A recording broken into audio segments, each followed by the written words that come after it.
Bab 919. Bab 916. Aram melangkah keluar dari ruangan Alfian dengan kaki yang terasa lemas, seolah seluruh tulangnya baru saja dicabut satu persatu. Pupus sudah harapannya. Alfian yang selama ini menjadi tameng terakhirnya, kini telah angkat tangan dan menyerahkan segalanya pada kebijakan atau lebih tepatnya, kekejaman Brian. Saat melewati ruang tamu yang luas, langkah Aram melambat. Matanya melirik ke arah ruang keluarga yang hangat. Di sana, di atas sofa, ia melihat pemandangan yang membuat hatinya yang sedang hancur justru merasa semakin panas karena dengki. Aileen sedang duduk menyamping, tangannya dengan telaten menyuapi Bisma. Anak itu tampak sangat manja, kepalanya bersandar di pangkuan Aileen sambil sesekali terkekeh kecil menanggapi godaan Bim-Bim yang duduk di karpet bawah. Makan yang banyak, biar perutnya ngembang lagi kayak balon. Mama, kakak. Bim. Aram berdecak pelan.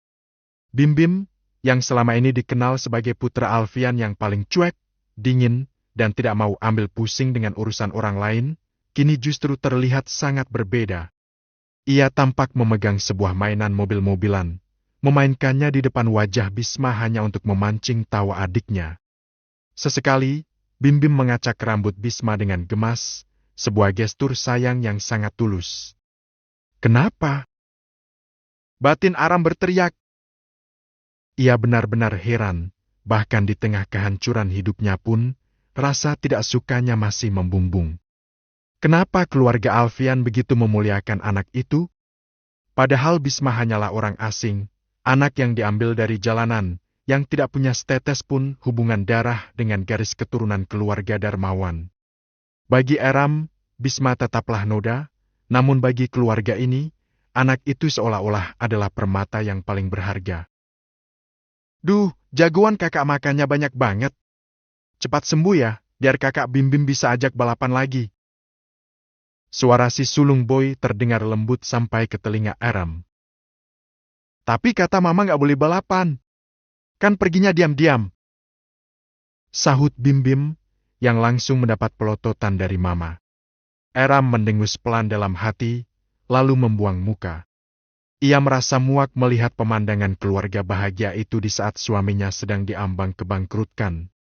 Ia mempercepat langkahnya menuju pintu keluar, ingin segera pergi dari rumah yang kini terasa seperti neraka baginya. Tepat saat ia mencapai ambang pintu, langkahnya mendadak terhenti. Tubuhnya menegang seketika. Brian berdiri di sana. Putra kedua Alfian itu tampak baru saja kembali dari luar. Ia masih mengenakan kemeja formal dengan lengan yang digulung hingga siku. Brian tidak bergerak, ia hanya berdiri menghalangi jalan keluar Aram dengan kedua tangan dimasukkan ke saku celana. Ngapain lagi di sini? Tanyanya, sinis. Aram langsung menunduk dalam. Keberaniannya yang tadi sempat muncul saat menggerutu, kini lenyap tak berbekas. Ia tidak berani menatap mata Brian, tidak berani mengeluarkan satu patah kata pun. Atmosfer di sekitar Brian terasa begitu mencekam, seolah oksigen di sekelilingnya mendadak tersedot habis. Aku baru saja bicara dengan Om Alfian. Brian hanya diam. Ia tidak mencaci, tidak juga menyindir. Namun, tatapan matanya yang tajam dan dingin menusuk tepat ke ubun-ubun Aram. Cukup lama Brian membiarkan keheningan itu menyiksa Aram, sebelum akhirnya ia bergeser sedikit, memberi ruang yang sangat sempit bagi Aram untuk lewat. Tanpa membuang sedetik pun, Aram segera berjalan keluar dengan setengah berlari. Air matanya kembali tumpah, ia mengusapnya dengan kasar menggunakan punggung tangan. Rasa malu, takut, dan benci bercampur menjadi satu. Di belakangnya, Brian masih berdiri mematung, menatap kepergian Aram dengan sorot mata tanpa ampun. Yey, kakak Yan pulang! Seru Bisma saat melihat kakaknya masuk ke ruang keluarga. Gimana lukanya, Dek? Gak sakit lagi? Bisma menggelengkan kepala sebagai jawaban. Gak sakit lagi, tapi seharian ini drama banget. Nempel terus sama mama. Brian terkekeh. Kamu iri? Ngapain iri sama bocil tantruman? Pipi Bisma mengembang seperti balon yang langsung mendapat cubitan kecil dari Bim-Bim. Ngomong-ngomong, apa yang kamu lakukan sampai Aram datang lagi nemuin papa? Tanya Boy, menatap adiknya itu penuh selidik. Aku nggak melakukan apa-apa, Kak. Tanya aja Bang Miza. Kakak percaya? Setelah Bim-Bim menatap kakak sulungnya, satu-satunya orang yang mungkin bisa menghentikan Brian dari tindakan yang dianggap berbahaya. Kalau Brian bilang nggak melakukan apa-apa, itu artinya sudah dieksekusi. Sambung Bim-Bim. Brian terkekeh pelan. Udah, mau mandi dulu.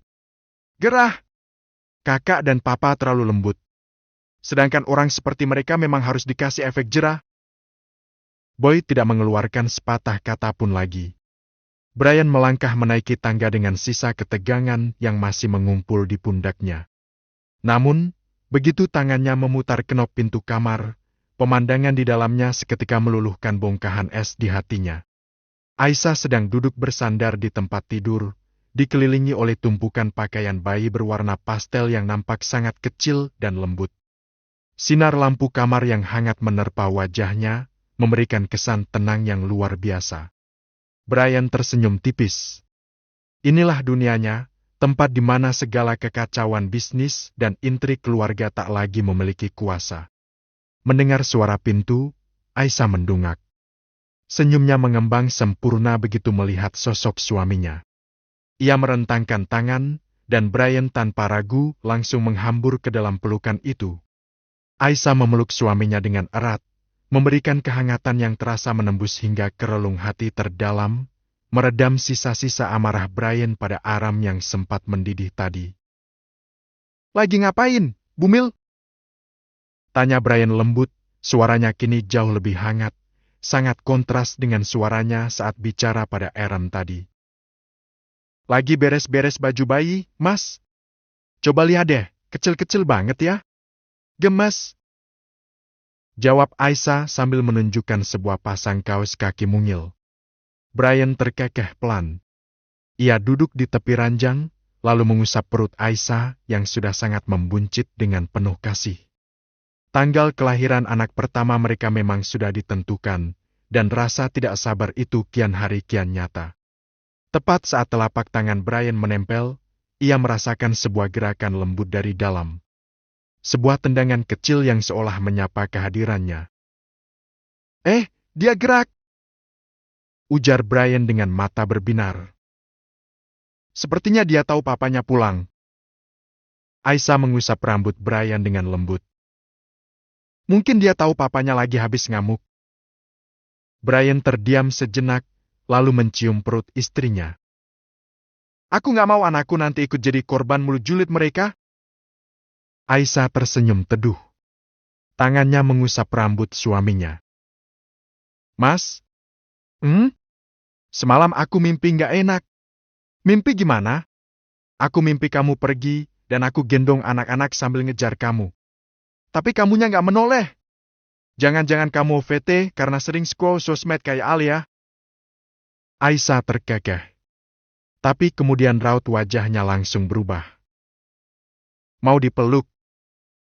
Pintanya, manja. Brian langsung mendekapnya erat. Di sisi lain, di kediaman Aska dan Dinara, suasana malam terasa begitu tenang. Aska sedang berbaring santai di atas tempat tidur dengan posisi bersandar pada tumpukan bantal. Di atas dadanya, si kecil Lili tertidur sangat lelap, napasnya yang teratur memberikan irama kedamaian tersendiri bagi sang papa. Ponsel Aska yang terletak di nakas bergetar pelan. Ia meraihnya dengan satu tangan, sangat berhati-hati agar tidak mengusik tidur Lili. Matanya membaca sebuah pesan singkat yang mengabarkan tentang keputusan Brian yang mencabut semua kerjasama dengan perusahaan suami Aram. Aska menarik sudut bibirnya, membentuk senyuman tipis yang syarat akan makna. Makanya, jangan main-main dengan Brian. Gumamnya pelan, hampir berupa bisikan. Ia tahu betul, jika Alfian adalah pusat gravitasi keluarga, maka Brian adalah benteng yang tidak akan membiarkan retakan sekecil apapun mengusik ketenangan mereka. Tak lama kemudian, pintu kamar mandi terbuka perlahan. Dinara keluar dengan langkah pelan, wajahnya tampak lebih segar setelah membersihkan diri. Melihat Lily yang tertidur di atas dada suaminya, Dinara tersenyum kecil. "Lily sudah tidur?" tanya Dinara lembut sambil mendekat. "Sudah. Sekarang tinggal papanya yang susah tidur." Dinara terdiam. Pipinya terasa panas dalam sepersekian detik. Aska menoleh, lalu menepuk sisi tempat tidur yang kosong di sebelahnya. "Sini, sayang." Panggilan sayang yang tiba-tiba disematkan Aska itu membuat Dinara merinding sebadan badan. Bab ke-920. Bab 920. Dinara mematung di sisi ranjang. Debaran di dadanya mendadak riuh, jauh lebih berisik daripada suara rintik hujan di luar sana. Meskipun mereka sudah resmi menjadi suami istri, namun panggilan sayang dari mulut Aska yang biasanya kaku dan irit bicara itu tetap saja memiliki efek ledak yang luar biasa bagi pertahanan Dinara. "Malah bengong di situ. Ayo, sini." Ulang Aska, suaranya terdengar lebih rendah dan serak, menambah kesan intim di kamar yang hanya diterangi lampu tidur temaram itu. Dinara menurut. Ia merebahkan tubuhnya di samping Aska dengan gerakan sangat pelan, seolah takut mengganggu Lily yang masih pulas di dada bidang suaminya. Begitu Dinara berbaring, Aska segera mengulurkan tangan bebasnya, merengkuh bahu Dinara agar mendekat hingga kepala istrinya itu bersandar di pundaknya. "Kenapa gemetar? Takut diapa-apain?" Pipi Dinara mendadak merah. Frontal sekali suaminya ini. Melihat reaksi Dinara, Aska terkekeh pelan, getaran tawanya terasa hingga ke punggung Dinara. "Tenang, aku nggak akan macam-macam. Paling tidak, sampai kamu sudah siap untuk. Omongannya jangan terlalu menjurus." Dinara mencubit pelan pinggang Aska, membuat lelaki itu mengaduh tanpa suara agar tidak membangunkan Lily.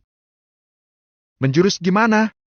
Aku bicara apa adanya," ujar Aska.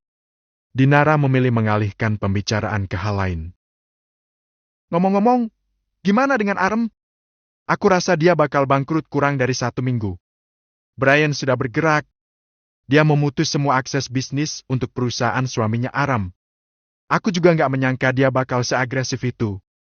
Karena Brian itu orang agak pendiam dan tenang. Biasanya orang tenang memang berbahaya kalau diusik terus-terusan.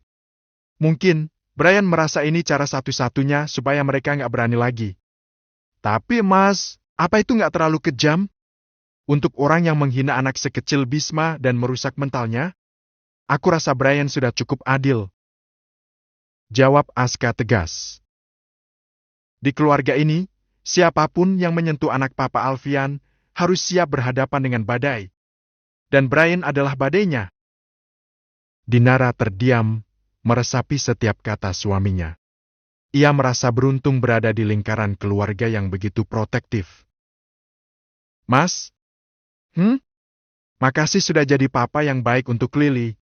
Aku nggak bisa bayangkan andai Lily yang diperlakukan seperti Bisma. Kalau ada yang berani mengusik Lily, siapapun orangnya nggak akan kubiarkan hidup tenang."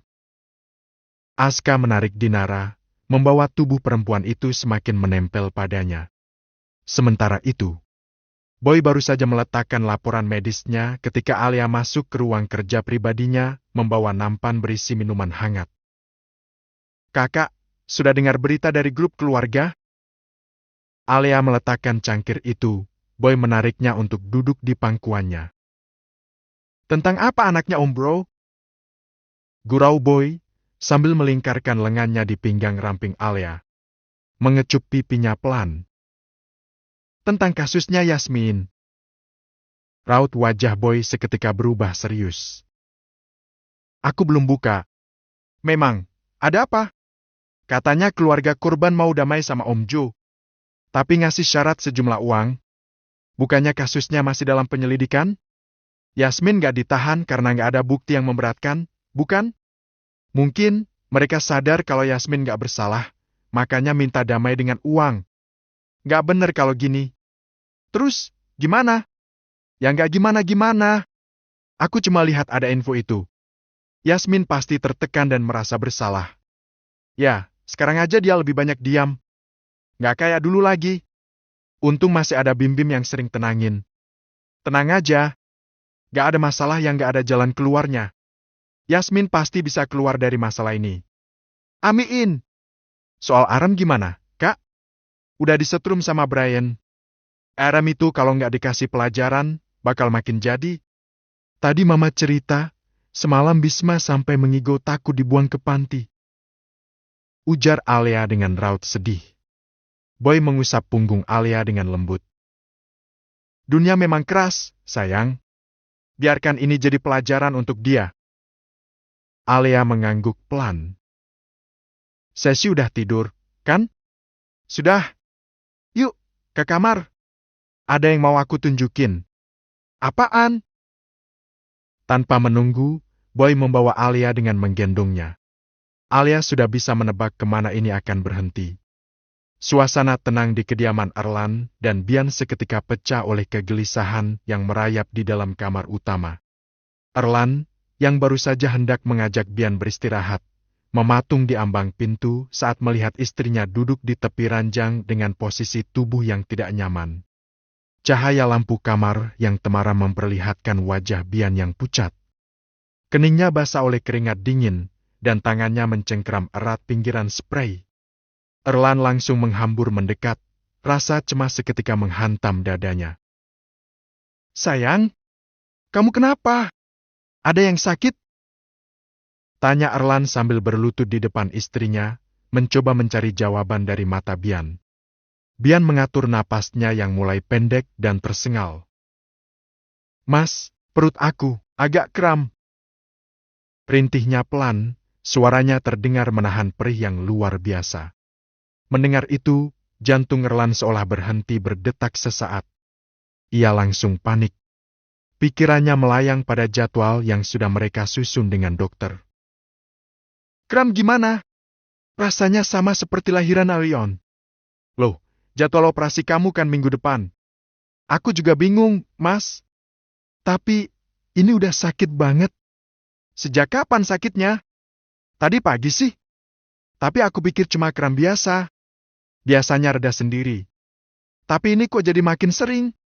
Ya Allah. Erlan meraih tangan Bian, merasakannya begitu dingin dan gemetar. Kita ke rumah sakit sekarang ya? Bian menggeleng lemah. Ia mencoba mengatur napasnya seperti yang diajarkan di kelas senam hamil. Namun rasa sakit itu kembali datang dengan gelombang yang lebih kuat. Aduh, sakit banget. Mata Erlan membulat sempurna. Kalimat itu bagaikan alarm bahaya yang meledak di telinganya.